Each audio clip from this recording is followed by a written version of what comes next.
Hey everyone, and welcome back to another cast of HD Phoenix. This is the semifinals of the StarCraft League November Game 2 between GGmuse and inFiRevenant. Now, inFiRevenant was made a fantastic tactical decision last game. He would have been 50-50 if he went head-to-head with his Zerglings and Banelings against a large amount of Marines. I would say at least 50 Marines with Medvac support and 4 Siege Tanks. He might actually have lost that game, but instead he swung every single Zergling he had. 55 Zerglings, only leaving behind 3 Infestors and 4 Banelings to defend against this massive push by GGmuse, and he amazingly was able to hold it off while his Zerglings just decimated Muse base. It was such a, I would say, a really gutsy move, because you know that you have like a 2,000 mineral army bearing down your neck, and you send your entire force away and leaving behind maybe 300 minerals worth of units to fight. That takes some serious guts, man. Like that's a very interesting play. But GGmuse does get the pick because he did drop the first game, and he has very wisely chosen Steps of War. Now, a lot of people don't like this map because they say, oh, Zerg OP, you know, like they can, this is such a short rush distance, they're gonna get 9 pool and I'm gonna get Zerglings and base, I'm gonna lose within 2 minutes. But the thing is, in high level games, most players are gonna be able to defend a 9 pool very easily. It's actually really it's not hard at all. Actually, you just need to do some worker micro, and you're actually able to save all your workers. And then after that, the Zerg is going to be economically behind. Then the close rush distance between these two maps actually is going to bite the Zerg in his ass, because right now, let's say if Muse was just about to march out and he pushes his army here, the Zerg is going to have an Overlord hanging out over here, and he's going to be like, okay, the army is chilling out here. 30 seconds later, the army pushes out. You have zero time to react. Like from here to this ramp is like 10 seconds, and then he's at your natural. You're not gonna, Zerglings take 36 game times to build. Roaches take more. If you want to make Mutalisks, they take even more, and Spineclaws take 55 units of time to build. So, but they're gonna be in your base in like 15 units of game time. You're not gonna get a chance to react. And oftentimes what Terrans would do is they'll make a force, they'll push out to here, let the Overlord see it, make the Zerg freak completely out. He's like, oh my god, this early pressure, like what this early Marine is going to do, and you're going to force the Zerg to make, not drones, you're going to force the Zerg to make units. And then you're going to be like, okay, I'll push out to, from here, I'll push out to your ramp, I'll take a peek, I'll scare you, and I'll walk back. And the Zerg is going to be like, okay, I can attack your front, but it's heavily defended, or I can make more drones. The Terran makes more units, he pushes out to the natural again, the Zerg freaks out, he makes more units, now making more workers, and it's a vicious cycle. And with this mind game, the Zerg is not going to get the economic advantage that he has, and simply because the rush distance is so short. So the thing is, it's going to come up to Revenant's decision making, and what is he going to do? In the face of early pressure, is he going to make drones, which he should, in any other normal map, or should he make units? But if he makes units and they're not being used to counter it, basically to stop a push, if GGmuse pulls back, then he's essentially wasted the lava needed to make those units.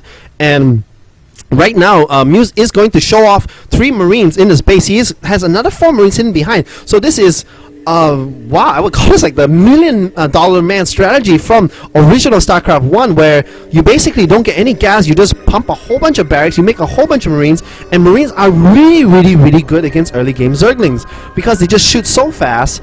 Even without Stimpack, they shoot fast. They're like under 1 second, and they're able to toast Zerglings really quickly.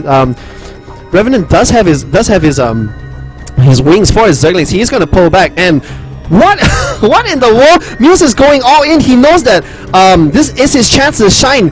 If he can pull this off, this is going to be really startling. He has only left a single Mule and one SCV that was made. This Marine needs to join his buddies, but this is all in by Muse, and right now Revenant is going to match him by going all in as well. He's put all his drones to the natural, and this is going to become a huge battle between workers and Zerglings versus workers and Marines, and it's going to come down to the micro of each individual player.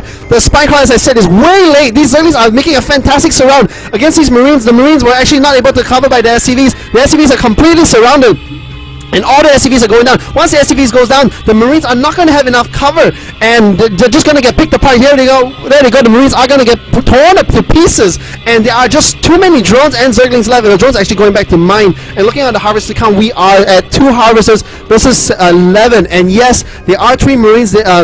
Muse did win the game, but the second wave of units is going to absolutely crush him. This one Marine's like, oh man, this is not what I signed up to the academy for. And these Zerglings are picking away at all this, and What? What did I just watch? Now, as I said, the rush distance on this map is really short, and essentially Revenant did not have any time to react. This spine crawler was very late. Let's scroll back and take a look at that final battle. And where is that? Excuse me as I cycle a little forward. I want to see who had the advantage. So, okay, pause. Well, no, let's go a little bit further. Right here. Okay, right here is the deciding point. We have 11 SCVs. We have 11 Marines versus 11 Zerglings and 14 drones. So they are equal number of Zerglings to Marines. There are 3 more drones and a Queen. Frankly, Muse should have won this by a landslide. But looking again at the battle, like right here when all his SCVs got surrounded and his Marines were left without cover, these Marines needed to shoot, and I believe these Marines actually went for the Queen instead of the drones. And a Queen, remember, a Queen does attack very quickly. He does do 8 damage, but the thing is it has a ton of HP. It has the HP of roughly 4 to 5 drones. So killing this Queen, you could have killed a lot more drones, and the drones actually are ironically doing most of the damage to these SCVs. And if we're going to look here, yeah, the Queen does get taken down, and all the SCVs go down. And once the SCVs go down, these Zerglings are going to go completely to town on the Marines that are left.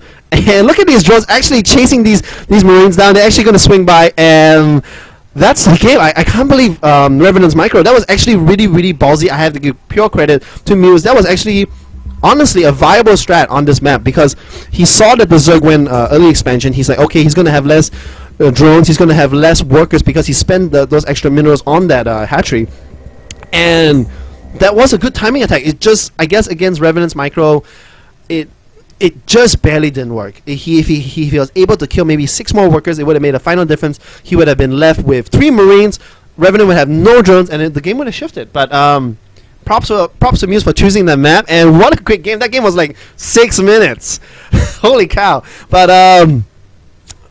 thank you guys for subscribing. I really enjoy the support. Thank you for all the kind comments you have left me. I know I haven't been leaving a lot of games because I've been traveling overseas. I will get a lot of games up over the next few days. I did get a brand new mic. Hopefully you like the audio quality better. And I'll see you on StarCraft2C.com. That's SC2C.com. That's where I hang out. It's a really good site for C players. Highly recommend you guys check it out. And I'll see you guys next time. Or I keep using Husky line. This is embarrassing. And this is HD Phoenix signing out.